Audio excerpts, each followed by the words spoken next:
I'd like to, first of all, introduce Andy Worthington, who's actually on the advisory board of one of World Can't Wait's projects, War Criminals Watch.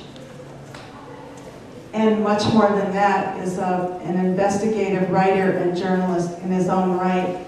The story of Guantanamo is one that, I think that we need to understand is part of the torture story that was introduced by the Bush administration in response to the 9/11 attacks.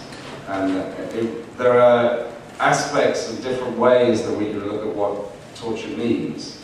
And I will discuss later on some of the particular torture that was introduced under the Bush administration. But as we sit here tonight, 20 months into President Obama's presidency, there are still 174 men in Guantanamo. So the good news, I think, that we can see is that from the initial project, we now have had 598 people released from that prison. The problem with this picture, and it appears now to resemble in some ways an ordinary functioning prison, is that these men have still not been charged or convicted. They are still held in this unique position, which was what the Bush administration established. They were known as enemy combatants at the time, famously. The Obama administration seems to have relabeled them unprivileged enemy belligerents now.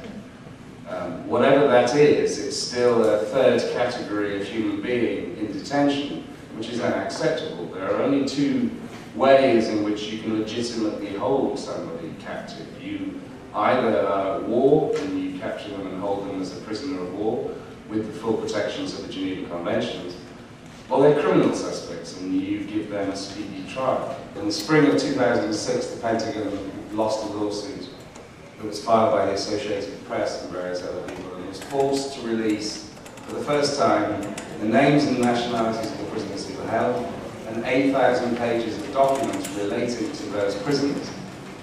Those were the stories that I then analysed to work out the answer to the question that was what prompted me to start what's taken up the last 4.5 years of my life.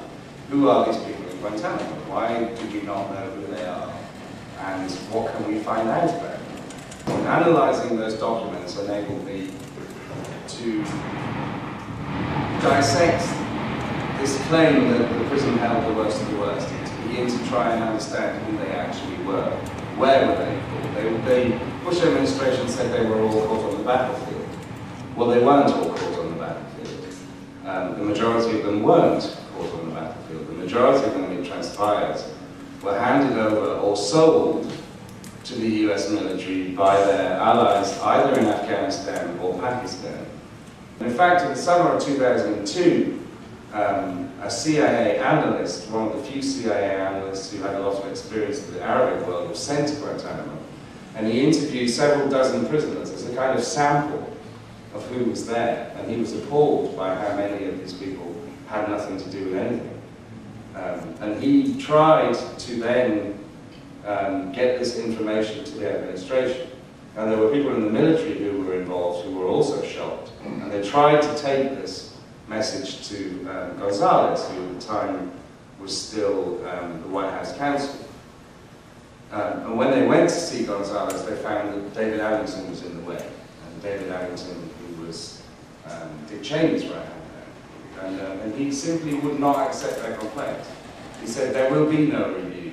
There is nothing to discuss. The President has stated that all these people are enemy combatants. In February 2002, so really only about a month after the prison opened, General Mattis, who was the first commander there and was soon relieved of his duty, but in a kind of moment where he wasn't being scrutinized, he was asked, who have we got here? And he said, well, we don't know. He said a very small number we've been able to ascertain Al-Qaeda, and a slightly larger number we've been able to ascertain the Taliban, but we don't know who the rest of the people are. There's this huge number of prisoners in the middle and we don't know who they are.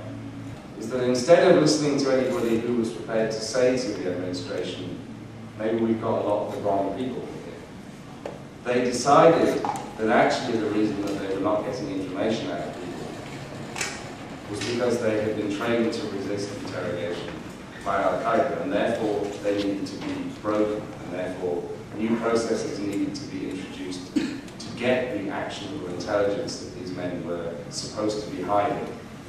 Now, when you look at the scale of the incompetence of who they captured, I think it's hard to imagine something worse than introducing torture to extract information from people who you thought were withholding something, when the fact is that they never knew anything in the first place, because you had captured people who had no knowledge of what you wanted to know about. But I think fundamentally that is what happened.